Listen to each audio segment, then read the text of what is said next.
बिस्मिल्लाहिर्रहमानिर्रहीम। मोहतरम नाज़रीन, अस्सलामु अलैकुम वरहमतुल्लाह। आप तमामी हज़रात का खैर मकदम करता हूँ अपने बिल्कुल ही ख़ास प्रोग्राम कामयाबी के रास्ते। जी हाँ नाज़रीन, बच्चों के या पेरेंट्स के जहन में एक पर्सपेक्टिव बना हुआ रहता है कि 4 साल बीटेक करने के बाद हमारे बच्चों को जो है किसी मल्टीनेशनल कंपनी में या प्राइवेट फर्म में जॉब एक्वायर हो सकती है। लेकिन वो बच्चे जो एक्चुअली में गवर्नमेंट सेक्टर में जाना चाहते हैं, उनका क्या इंजीनियरिंग के बाद भी वो गवर्नमेंट सेक्टर में जॉब हासिल कर सकते हैं या नहीं, इसके लिए क्या प्रोसेस होता है, आइए इसे बेहतर तरीके से जानने के लिए इस वक्त हमारे साथ चैनल विन के स्टूडियो में मौजूद है जनाब SM रज़ा साहब। आइए उनका अपने स्टूडियो में इस्तकबाल करते हैं। अस्सलाम वालेकुम सर। अलैकुम अस्सलाम, और तमाम स्टूडेंट और उनके पेरेंट को अस्सलामुन अलैकुम। हर बार की तरह से फिर एक नई इन्फॉर्मेशन के साथ हम लोग यहाँ मौजूद हैं। और कबल इसके कि किसी मौजू पे बात की जाए, बच्चे बोर्ड एग्ज़ाम के करीब हैं। बहुत सारी विशेज़ आपको यहाँ से और बहुत सारी दुआएं आपके लिए कि आप बोर्ड का एग्ज़ाम बहुत अच्छे से आप दें और काफ़ी अच्छा स्कोर करें, क्योंकि आगे की राह यहीं से शुरू होगी। 10th में जितना अच्छा करेंगे, स्ट्रीम सिलेक्शन में उतनी ही आसानी होगी। 12th में मार्क्स अच्छे आएंगे, आगे चल के एंट्रेंस जब आप क्वालिफाई करेंगे और कोर्स करने के बाद जॉब में जाएंगे तो वहाँ भी मार्क्स बहुत वाइटल रोल प्ले करता है। जनरली आम परसेप्शन बच्चों का ये होता है कि जॉब में जो मैंने प्रोफेशनल कोर्स किया है उसी से हमें जॉब मिलता है। जी, कोई इसमें इनकार नहीं है, लेकिन आज हालात ये हैं कि पोस्ट एक होती है और नंबर ऑफ़ एस्पिरेंट ज़्यादा होते हैं, बहुत ज़्यादा। तो एक एक चीज़ों पे कंपनी निगाह रखती है। 10th बोर्ड और 12th बोर्ड ज़िंदगी में बार बार मैं कहता हूँ एक बार आपको देना है बचे हुए वक्त में, क्योंकि फरवरी के महीने से बोर्ड के एग्ज़ाम शुरू हो रहे हैं। बिल्कुल, बहुत सारी दुआएं आपके लिए। प्रीवियस ईयर के क्वेश्चन पेपर बार बार लगाएं, कोशिश करें कि अपनी कमियां जहां रह गई हैं उन कमियों पे काम करें। और मेरी जानिब से और चैनल विन की जानिब से भी मैं आपको यहां से ऑल द बेस्ट बोल रहा हूं और उम्मीद करता हूं कि आप बहुत अच्छा इंशाल्लाह रिजल्ट ले आएंगे। जी बिल्कुल। लेकिन हम देखते हैं कि जब बोर्ड एग्ज़ाम्स क्लियर हो जाते हैं, बच्चे जो है इंजीनियरिंग करने के बाद एक जनरल पर्सपेक्टिव ये बना रहता है ओवरऑल कि हम जो है अब किसी प्राइवेट सेक्टर में ही हमें जाना है। नौज़ुबिल्लाह मिन ज़ालिक हम ये कह सकते हैं कि गवर्नमेंट सेक्टर से अब हमारा क्या लेना देना। तो क्या वाकई इंजीनियरिंग करने के बाद जब 4 साल बीटेक वगैरह करते हैं तो उसके बाद सिर्फ प्राइवेट सेक्टर का ही ऑप्शन अवेलेबल रहता है या गवर्नमेंट सेक्टर का भी ऑप्शन अवेलेबल है? क्यों नहीं है? आप सोचें, जितनी सड़कें बनती हैं गवर्नमेंट ऑफ इंडिया के थ्रू बनती हैं जी, जितने भी ब्रिजेस बनते हैं गवर्नमेंट ऑफ इंडिया के सारे दफातर होते हैं, उनके ज़रिए ये सारी चीज़ें आगे निकलती हैं। टेलीकम्युनिकेशन आपने देखा होगा, रेगुलेटरी अथॉरिटी ऑफ इंडिया भी है, वहाँ भी गवर्नमेंट जॉब्स की पॉसिबिलिटी है। तो गवर्नमेंट जॉब में जाने के लिए 4 ब्रांचेस आपकी होती हैं, like mechanical, electrical, civil and electronics. अगर इन 4 ब्रांचेस से आपने बीटेक किया है, उसके बाद IES इंडियन इंजीनियरिंग सर्विसेज, इसका एक एग्ज़ामिनेशन इंजीनियरिंग सर्विसेज में जाने के लिए एक एग्ज़ामिनेशन है जिसको UPSC के बारे में आपने सुना होगा। जनरली बच्चे सिविल सर्विसेज के बारे में सोचते हैं कि UPSC सिविल सर्विसेज ही कंडक्ट करती है, लेकिन UPSC सिविल सर्विसेज के अलावा NDA का एग्ज़ाम भी कंडक्ट करती है और ESE इंजीनियरिंग सर्विसेज एग्ज़ाम भी UPSC कंडक्ट करती है। और ये 4 स्ट्रीम से जो बच्चे बीटेक होते हैं इनका एग्ज़ाम होता है और उस एग्ज़ाम को क्वालिफाई करने के बाद इस तरह के डिपार्टमेंट में जो गवर्नमेंट सेक्टर में जॉब्स निकलती है उसमें आप प्लेस हो सकते हैं, और प्लेस ही नहीं, प्रमोशन के बाद आप उस डिपार्टमेंट के डायरेक्टर भी बन सकते हैं। जी, यानी एक सुनहरा मौका है, हम ये कह सकते हैं। बिल्कुल, ज़रूर। और ये हम कह सकते हैं कि अगर किसी को इसमें जाना हो तो उसका एलिजिबिलिटी क्राइटेरिया क्या होता है? एक तो आपकी एज 21 साल से 30 साल के दरमियान होना चाहिए। जैसा मैंने पहले अर्ज़ किया कि 4 इंजीनियरिंग की ब्रांच है, इससे आपको बीटेक होना चाहिए किसी ऐसे कॉलेज से जो AICTE अप्रूव्ड हो। और जो 4 मैंने स्ट्रीम बताया था साहब, उसमें मैकेनिकल है, इलेक्ट्रिकल है, सिविल है एंड इलेक्ट्रॉनिक्स है। बीटेक के बाद आपको UPSC ये इस exam ECE exam UPSC conduct करेगी। इस एग्ज़ामिनेशन के अपने स्टेज होंगे, उसको जब आप क्वालिफाई करेंगे तो गवर्नमेंट सेक्टर में एक बेहतरीन पोस्ट आपका इंतज़ार कर रही है। तो ये जॉब की एक बेहतरीन अपॉर्चुनिटी इन 4 स्ट्रीम के इंजीनियरिंग स्टूडेंट्स के लिए है। जी, तो ये तो बात रही एलिजिबिलिटी क्राइटेरिया की। तो हम ये जानना चाहते हैं कि कौन कौन से डिपार्टमेंट्स में इस एग्ज़ाम को क्वालिफाई करने के बाद एक शख्स को जो है जॉब हासिल हो सकती है? देखिए बहुत बहुत सिलसिलेवार आपने सवाल पूछा है। अब जैसे बच्चे आजकल कंप्यूटर साइंस में इंजीनियरिंग क्यों बिल्कुल। करते हैं? उन्हें लगता है कि आजकल कंप्यूटर बेस्ड सारी चीज़ें हो गई हैं और बहुत सारी जो बड़ी कंपनीज हैं लाइक गूगल है, माइक्रोसॉफ्ट है, एप्पल है, इस तरह के कंपनीज में आप प्लेस हो जाएंगे। उसी तरह से ये भी आपको, जैसा आपने कहा, हमें पता होना चाहिए कि अगर हमने ECE एग्ज़ाम, इंजीनियरिंग सर्विसेज के लिए एग्ज़ाम हमने दिया तो किस डिपार्टमेंट में मैं प्लेस हो सकता हूँ, ये जानना बेहद ज़रूरी है। जी। तो दो यहाँ पे मैं आपके सामने बात रखूँ। जब ये एग्ज़ाम होता है EAC का तो इसमें दो सेगमेंट होते हैं, एक इंजीनियरिंग सर्विसेज और एक होता है IRMS, Indian railway management services. यानी रेलवे में भी बेहतरीन पोस्ट पे आप जा सकते हैं, प्लस गवर्नमेंट ऑफ इंडिया की ये 4 जो इंजीनियरिंग के ब्रांचेज हैं इनसे मुंसलिक जो डिपार्टमेंट होंगे वहाँ आप जा सकते हैं। तो ओवरऑल 450 के आसपास वैकेंसीज होती हैं। ये वैकेंसीज किस किस डिपार्टमेंट में आपको कहाँ कहाँ क्रिएट होती हैं, इसको मैं स्क्रीन पे शो कर रहा हूँ ताकि आप देखें और आपके अंदर एक जोश वलवला है और एक मोटिवेशन फैक्टर आपका यहाँ क्रिएट हो और आप अच्छे से बीटेक करने के बाद इस एंट्रेंस एग्जाम की तैयारी करें। तो स्क्रीन पे देखें वो कौन कौन से डिपार्टमेंट हैं। मिनिस्ट्री ऑफ रेलवेज में आप देखें कौन कौन से डिपार्टमेंट आपके आएंगे। IRMS civil, IRMS mechanical, IRMS electrical, IRMS signal and telecommunication and IRMS stores. इसके अलावा central public works department, CES group A, ministry of road and transport and highways में आप प्लेस हो सकते हैं। सेंट्रल इंजीनियरिंग सर्विसेज रोड्स में आप जा सकते हैं ग्रेड A के पोस्ट पे। Ministry of communication, department of telecommunication में आप जा सकते हैं। Indian radio regulatory services group A में आप जा सकते हैं। Indian telecommunication services group A में आप जा सकते हैं। Ministry of defence, department of defence production में आप जा सकते हैं। Directorate general of aeronautical quality assurance में आप जा सकते हैं। इसके अलावा ministry of science and technology, department of science and technology में आप प्लेस हो सकते हैं। Survey of India grade A में आप जा सकते हैं। मिनिस्ट्री ऑफ MSME में आप जा सकते हैं। इंडियन इंटरप्राइजेज डेवलपमेंट सर्विसेज में आप जा सकते हैं।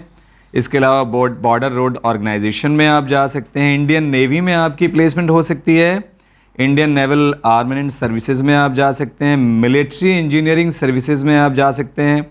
मिनिस्ट्री ऑफ जल शक्ति, डिपार्टमेंट ऑफ वाटर रिसोर्स में आप प्लेस हो सकते हैं। Central water engineering group A services में आप जा सकते हैं। सेंट्रल इलेक्ट्रिसिटी अथॉरिटी में आप जा सकते हैं।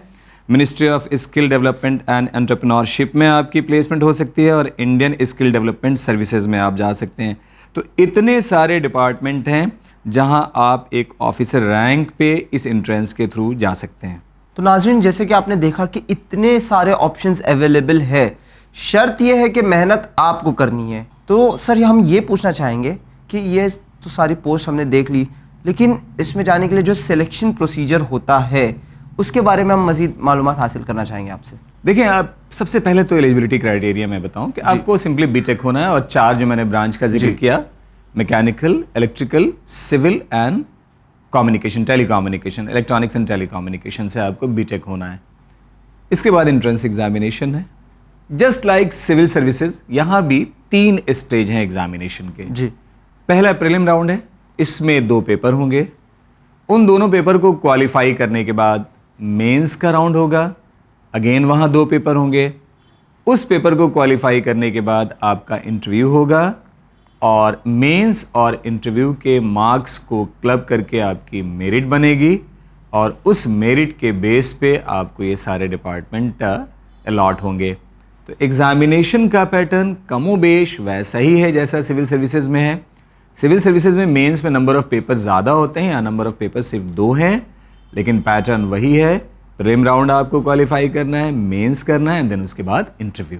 जी, एक चीज़ हमने नोटिस की है कि जब भी ऐसा एग्ज़ाम होता है, एंट्रेंस एग्ज़ाम, तो उसमें पेपर के साथ साथ फेस टू फेस इंटरव्यू भी रखा जाता है। इसकी क्या अहमियत है इसमें? पर्सनालिटी डेवलपमेंट अपने आप में बहुत ही इंपॉर्टेंट एक रोल प्ले करती है। देखें, एक छोटी सी बात में, एक नफ्सियाती एक बात मैं रख रहा हूँ। मेरा एग्ज़ाम किसी एक दिन होना है, साल के 365 दिन होते हैं, मैंने 364 दिन तैयारी की। जी। 3 घंटे में मुझे उस 364 दिन की तैयारी को रिफ्लेक्ट करना है। हो सकता है रिफ्लेक्ट करने के पहले कोई एक ऐसा फैक्टर मेरे सामने क्रिएट हो जाए जो हमारे जहन में नेगेटिविटी क्रिएट करे, हो सकता है मेरी सेहत का कोई चैलेंज सामने आ जाए, मैं एग्जामिनेशन देने जा रहा हूँ, रास्ते में कहीं जाम में कहीं स्टक हो जाऊँ, तो there are so many factors. तो एक एग्जामिनेशन के मार्क्स से सारी चीज़ें आप देख नहीं सकते। बिल्कुल सही। अब आप यहाँ नेक टू नेक आपको देखना है। सपोज कीजिए मैं ये मान के चलता हूँ कि 100 अगर 100 मार्क्स का कोई पेपर है और एक बच्चा 58 ला रहा है और एक 60 ला रहा है, तो दोनों की नॉलेज तकरीबन आसपास है। बिल्कुल सही। तो अब इन दोनों में और बेहतर कैसे आप इन दोनों में चेक करें, तो इसके लिए interview round, selecting the best of the best. Yes. तो आपने पहले प्रीलिम किया, उसमें से कुछ अच्छे बच्चों को सिलेक्ट किया, फिर उसके बाद मेंस का एग्जाम लिया और उसमें से अच्छे बच्चों को सिलेक्ट किया, उसके बाद अच्छों में अच्छे को आपको सिलेक्ट करना है, तो इंटरव्यू राउंड है। पर्सनालिटी में क्या होता है, अब पेन पेपर का वहाँ मामला नहीं है जी, फेस टू फेस आपको बात करना है, सब्जेक्ट नॉलेज कैसी आपके पास है उसको आपको बताना है, सामने वाले को कन्विंस करना है, आपके अंदर कन्विंसिंग कैपेसिटी है या नहीं है, इसकी भी वहाँ पे बहुत अच्छे से परख होती है। आप सोचें, जैसे मैंने अर्ज़ किया है कि IES अगर आप बनते हैं तो किसी भी डिपार्टमेंट में आप एक ग्रेड A के ऑफिसर बनते हैं, यानी उस डिपार्टमेंट को थोड़े दिन के बाद लीड करने वाले रोल में आपको होना है।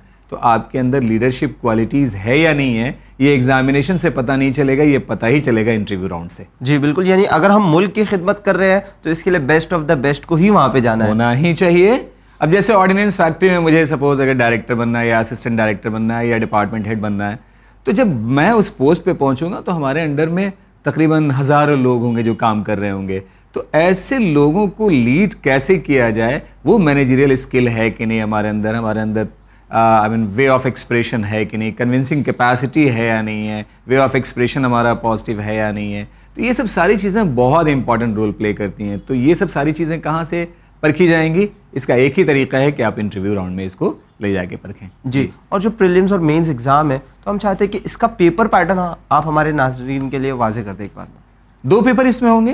पहला पेपर जनरल स्टडीज़ का होगा एंड मैथमेटिकल एप्टीट्यूड का होगा, और दूसरा पेपर जिस इंजीनियरिंग ब्रांच जिस ब्रांच से आपने बीटेक किया होगा उस पे बेस्ड पेपर होगा। पहला पेपर 200 का और दूसरा 300 नंबर का पेपर होगा, 500 का टोटल ये पेपर होता है।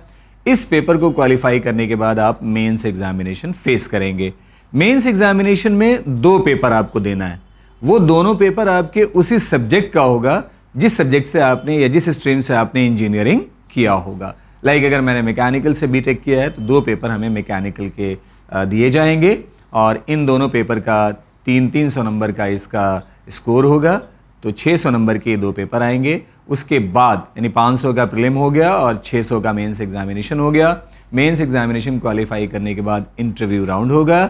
ये राउंड 200 नंबर का होगा, यानी टोटल 1300 नंबर का ये पेपर होगा, और एक अच्छी कट ऑफ क्लियर करने के बाद अगर हमारा स्कोर बेस्ट होता है उसके अकॉर्डिंग मुझे यहाँ पे एक क्वालिफाइड कैंडिडेट की लिस्ट में डाला जाएगा, और उसके अकॉर्डिंग हमें फिर वहाँ से प्रायोरिटी वाइज डिपार्टमेंट ऑफर किए जाएंगे। जी जी। यानी 1300 नंबरों का जी कुल मिला के पेपर होने वाला है। तो इसके लिए किस तरह से प्रिपरेशन किया जाए ओवरऑल, अगर आप जो बच्चे देख रहे हैं उन्हें प्रिपरेशन करनी है जी, तो आप गाइड कर सकते हैं उन्हें। जी मैं एग्जांपल जैसे मैंने अभी दिया, मैंने मैकेनिकल इंजीनियरिंग का एग्जांपल दिया था। मैं किसी कॉलेज से बीटेक हूँ मैकेनिकल से। पहला पेपर जैसे मैंने बताया जीएस का होता है, इसमें करंट अफेयर्स है, सारी चीज़ें। अब इन प्रीवियस ईयर के पेपर को अगर आप उठा के देखें तो सारी एक एक चीज़ें आपको वहाँ मिलेंगी। दूसरा जो आपका है मैथमेटिकल स्किल का है, और इंजीनियरिंग जिस डोमेन में आप होंगे उस पे बेस्ड क्वेश्चंस आएंगे। उसके बाद मैंने जैसे आपसे अर्ज़ किया कि जो दूसरा जो स्टेज होगा मेंस का, उसमें दोनों पेपर उसी टॉपिक का होगा जिस स्ट्रीम से आपने बीटेक किया होगा। जी। एग्जांपल में दे रहा हूँ मैकेनिकल, तो मैकेनिकल इंजीनियरिंग के ऊपर ये 2 सब्जेक्ट के ऊपर ये 2 पेपर्स होंगे। इन दोनों पेपर को क्वालिफाई करने के बाद मैं मेंस क्वालिफाई कर पाऊंगा, और उसके बाद फाइनली इंटरव्यू या पर्सनालिटी राउंड। जी बिल्कुल। तो जो व्यूवर्स हमारे देख रहे हैं, हम चाहते हैं कि उनके लिए आप एक बार इसकी नोटिफिकेशंस और जो एग्ज़ाम डेट्स है वो आप क्लियर कर दें। अब तक के 5 साल के ट्रेंड को अगर हम देखें तो जो एग्जामिनेशन के फॉर्म्स होते हैं वो मई और जून में निकलते हैं, और अगस्त या सितंबर में इसके एग्जामिनेशन की डेट आती है। तो आप अगर इंजीनियरिंग के फाइनल ईयर में हो यानी 8th सेमेस्टर में हो जी, तो आप इस फॉर्म को फिल कर सकते हैं। यूपीएससी की साइट पे भी जाके सारी इन्फॉर्मेशन आप देख सकते हैं। फिर से मैं रिपीट कर रहा हूँ, मई या जून में इसके फॉर्म्स आते हैं और अगस्त या सितंबर में इसके जनरली एग्जाम्स होते हैं। तो सर हम ये जानना चाहते हैं कि कितने से कितने साल तक के बच्चे जो है इस एग्ज़ाम के लिए अपीयर हो सकते हैं? देखिए, अगर आप एक जनरल ट्रेंड देखेंगे बच्चों का, तो आप ये पाएंगे कि 17 साल या 18 साल की एज तक बच्चे 12th का एग्ज़ाम क्वालिफाई कर लेते हैं। जी तो अगर कोई बच्चा 17 साल की एज में 12th क्वालिफाई करता है तो 4 साल और ले लें बीटेक करने के लिए, तो 21 साल की स्टेज में, यानी 21 साल की एज आते आते वो बीटेक हो चुका होता है। जी इस एग्जामिनेशन की जो एज की लिमिट है, वो मिनिमम एज आपकी 21 साल होनी चाहिए और मैक्सिमम एज आपकी 30 साल होनी चाहिए। जी 21 साल से आप कम नहीं होने चाहिए और 30 से आपकी एज ज़्यादा नहीं होनी चाहिए।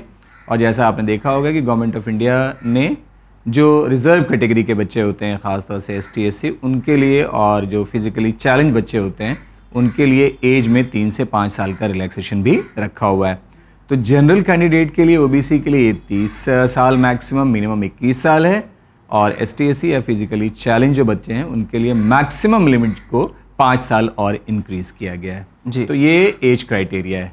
जी। और आपने ये कहा था कि इंजीनियरिंग के जो लास्ट सेम में जो बच्चे अभी एग्ज़ाम देने वाले हैं वो भी अप्लाई कर सकते हैं, जी। ऐसा क्यों? जितने भी ऐसे एग्ज़ाम देखेंगे जहाँ पे एलिजिबिलिटी क्राइटेरिया 12th है, जी तो अगर जिस साल आप 12th बोर्ड का एग्ज़ाम लिख रहे होते हैं उस इंट्रेंस एग्जामिनेशन में आप बैठ जाते हैं, यानी बैठने की आपके पास परमिशन होती है। रिजल्ट डेफिनेटली बाद में आता है। हाँ, ये ज़रूर है कि जब उस इंट्रेंस एग्जामिनेशन के बाद जब आप उस कॉलेज में एडमिशन लेंगे तो आपके पास पास्ट यानी पास होने का सर्टिफिकेट होना चाहिए, तब तक रिजल्ट भी आ जाते हैं। अगर आपको सिविल सर्विसेज देना है तो आपको मिनिमम ग्रेजुएट होना है। MBA देना है, आपको मिनिमम ग्रेजुएट होना है। MBA के लिए कैट अगर आपको एंट्रेंस क्वालिफाई करना है तो अगर आप ग्रेजुएशन के फाइनल ईयर में हो तब भी आप कैट का एंट्रेंस लिख सकते हैं, सिविल सर्विसेज के एग्जाम में बैठ सकते हैं। वैसे ही इंजीनियरिंग 4 साल और 8 सेम का कोर्स होता है, तो अगर फाइनल सेमेस्टर में यानी 8th सेमेस्टर में अगर आप हों और आप फाइनल एग्ज़ाम देने वाले हों, उस वक्त अगर ये फॉर्म निकलता हो तब भी आप इस एंट्रेंस एग्जामिनेशन के फॉर्म को फिल कर सकते हैं और इस एंट्रेंस को आप फेस कर सकते हैं। क्योंकि जब तक आप इस एंट्रेंस का रिजल्ट आना देखेंगे, जब तक जनरली जो रिजल्ट आता है तब तक आपके बीटेक के फाइनल ईयर का रिजल्ट भी आ चुका होगा।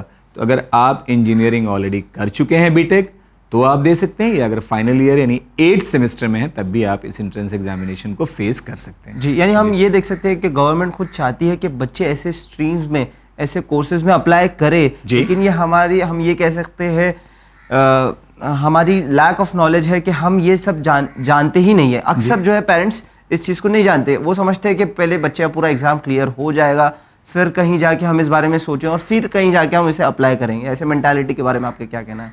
ब्रेक कहीं भी, ठहराव कहीं भी अच्छा नहीं है, ठहराव होना ही नहीं चाहिए। इसलिए अगर बीटेक करने के बाद सपोज कीजिए कि बच्चा 1 साल या 2 साल अगर रुक जाए और जॉब ना मिले तो सिवाय फ्रस्ट्रेशन के और कुछ नहीं है। बिल्कुल। तो गवर्नमेंट भी जानती है, जो पॉलिसी मेकर्स होते हैं उनके यहाँ भी उनके भी बच्चे होते हैं, वो भी फैमिली मेम्बर्स, किसी फैमिली का पार्ट होते हैं।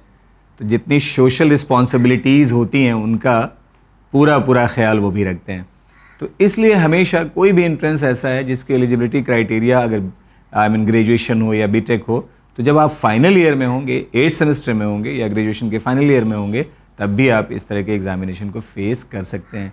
तो हमेशा प्लान पहले से कीजिए। एक्चुअली क्या होता है, जितने भी इस तरह के बच्चे आपको मिलेंगे जो अच्छे पोस्ट पे प्लेस हैं, आप देखेंगे कि वो बहुत पहले से इस तरह की प्लानिंग लेके चलते हैं। प्लानिंग 2 दिन में नहीं, from the school level itself. Definitely होना भी चाहिए। मैं तो बार बार कहता हूँ कि हर चीज़ की, सपोज अगर आपको कहीं टूर करने के लिए जाना है जी, तो कितने पहले से आप प्लानिंग कर रहे होते हैं? Minimum 6 months prior. Yes, tickets करा रहे होते हैं, सारी पैकिंग कर रहे होते हैं, एक एक चीज़ आप नोट कर रहे होते हैं, किसके यहाँ जाना है, क्या करना है, कहाँ ठहरना है, सारी प्लानिंग आप कर रहे होते हैं। तो एक छोटे से टूर के लिए जब आप इतने पहले से प्रिपेयर्ड हो रहे होते हैं, प्लानिंग कर रहे होते हैं, तो आप सोचें कि जिस चीज़ से आपकी ज़िंदगी बननी या बिगड़नी है उसके लिए प्लानिंग कितना पहले से होना चाहिए। तो प्लानिंग हमेशा पहले से करें। और पेरेंट्स का यहाँ जिम्मा है कि हम बच्चों के साथ बैठें तो इन चीज़ों पर डिस्कशन भी करें। कभी ज़रूर पूछ लिया करें कि कौन सा सब्जेक्ट आपको अच्छा लगता है, आप इस सब्जेक्ट को कितना आगे लेके चलना चाहते हैं। जब आप इसको आगे लेके चलना चाहते हैं तो इसमें फ्यूचर आप कैसा अपना सर्च कर रहे हैं। तो ये छोटी छोटी बातें हैं जो आप बच्चों से ज़रूर जब घर पे बैठें तो आप डिस्कशन करें। इस तरह के डिस्कशन से बहुत सारी चीज़ें सामने निकल के आती हैं। बिल्कुल सही, यानी उसका बच्चे का इंटरेस्ट सामने बाहर आता है कि पेरेंट्स आगे जान सकते हैं कि कहीं हमारा व्यू पॉइंट बच्चे के ऊपर जो है हम मुसल्लत तो नहीं कर रहे हैं। जी, और बच्चा भी देखिए सोचने का एक एतबार होता है। जी, बच्चों से मैं कह रहा हूं कभी ये ना सोचें कि पेरेंट कोई चीज़ आप पे थोपने की कोशिश कर रहा है। बिल्कुल। एक इसका पहलू ये भी हो सकता है कि आप ये क्यों नहीं सोचते कि आपके पेरेंट का तजुर्बा आपसे ज़्यादा है। बहुत ज़्यादा। पेरेंट आपके लिए बेहतर सोच सकता है। मैं हमेशा एक एग्जांपल देता हूँ, अल्लाह ने इस दुनिया में मुझसे ज़्यादा मेरे लिए भला सोचने वाला भी पैदा किया है। बिल्कुल सही। वो हमारे वालिदैन हैं, हमारे आइडियल टीचर्स हैं, हमारे आइडियल जो रिलेटिव्स हैं वो हमारे हैं। तो हमें उनकी बात सुनना चाहिए, उनसे डिस्कशन करना चाहिए। हाँ, अगर उस फील्ड का उनको नॉलेज नहीं होगा तो डेफिनेटली वो किसी और तक आपको लेके जाएंगे और आपके लिए बेहतरीन रास्ता निकलवाने की कोशिश करेंगे। ये सोच हमारे अंदर होना चाहिए। और कोई पेरेंट्स अपने बच्चे का बुरा चाहते भी नहीं है, कभी भी नहीं। हाँ ज़रूर, और पेरेंट्स से भी मैं यहाँ गुजारिश करूँगा कि अगर किसी चीज़ की आपको जानकारी नहीं है तो प्लीज़ आप उसके प्रोफेशनल जो अच्छे लोग हैं उनके पास जाएं। आप मुझे बताएं अता साहब, एक वालिद को या एक वालिदा को अपने बच्चे से कितनी मोहब्बत होती है, बेइंतहा। लेकिन अगर उसके बच्चे की तबीयत खराब है तो उस मोहब्बत के होने के बिना पे क्या वो उसका इलाज कर सकती है? कतई नहीं। इलाज करने के लिए कहाँ लेके जाना पड़ेगा? डॉक्टर के पास। बेशक। तो वालिदैन से मैं कह रहा हूं कि आपके अंदर डेफिनेटली एक अल्लाह ने एक मोहब्बत आपके दिल में डाली है आपके औलाद के लिए, लेकिन बहुत सारी चीज़ें ऐसी हैं कि उस मोहब्बत की बिना पे आप नहीं कर सकते हैं।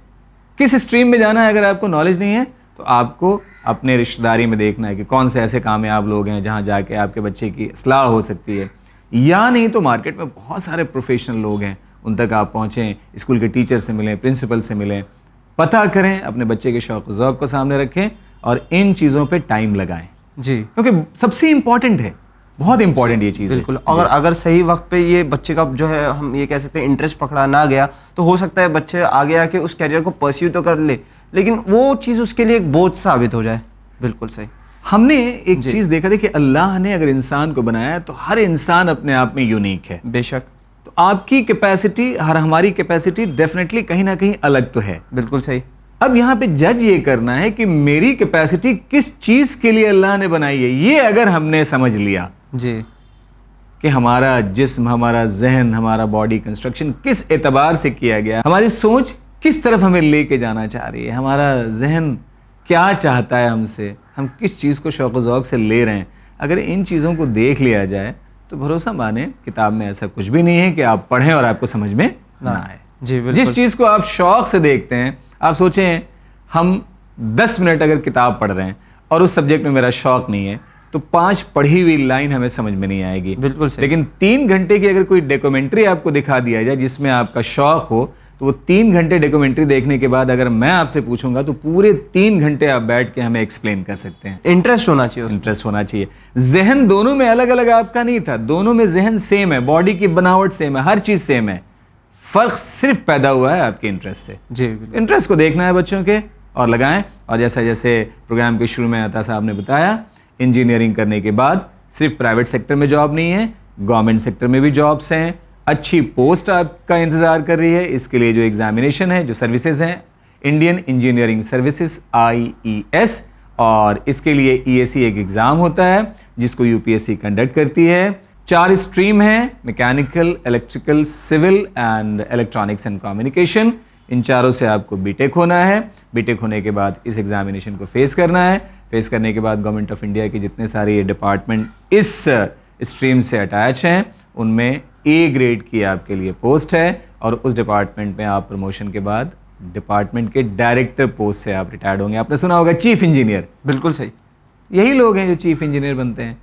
CPWD आपने देखा होगा, बॉर्डर रोड ऑर्गेनाइजेशन, जो बॉर्डर पे रोड्स बनती हैं, जो वो इंजीनियर जो उस प्रोजेक्ट को लीड करते हैं, they are from IES background, वो होते हैं। उसी तरह से ऑर्डिनेंस फैक्ट्री, जहाँ पे सारे ऑर्डिनेंस फैक्ट्री के बारे में आपने सुना होगा, ऑर्डिनेंस फैक्ट्री में भी जो बड़ी बड़ी पोस्ट होती हैं वो यही लोग होते हैं जो इंजीनियरिंग सर्विसेज से जाते हैं, मैकेनिकल, इलेक्ट्रिकल या सिविल या इलेक्ट्रॉनिक्स एंड कम्युनिकेशन बैकग्राउंड के लोग होते हैं।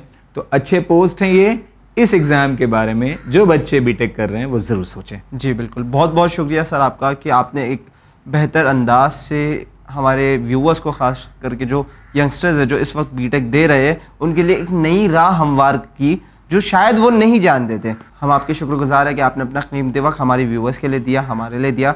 उम्मीद करते हैं आपसे फिर मुलाकात होगी इंशाल्लाह। नाजरीन, अगर इस प्रोग्राम के मुतालिक कोई भी फीडबैक या सजेशन हो तो हमें ज़रूर लिखिए winislam@gmail.com पर हमें अपने क्वेश्चंस भेजिए ताकि हम यहाँ पे सर से सवालात कर सकें और आपके करियर के मुतालिक डाउट जो है वो क्लियर हो सके। इसी उम्मीद के साथ हम लेते हैं आपसे अलविदा, मगर देखते रहिए चैनल विन। शुक्रिया, खुदा हाफिज।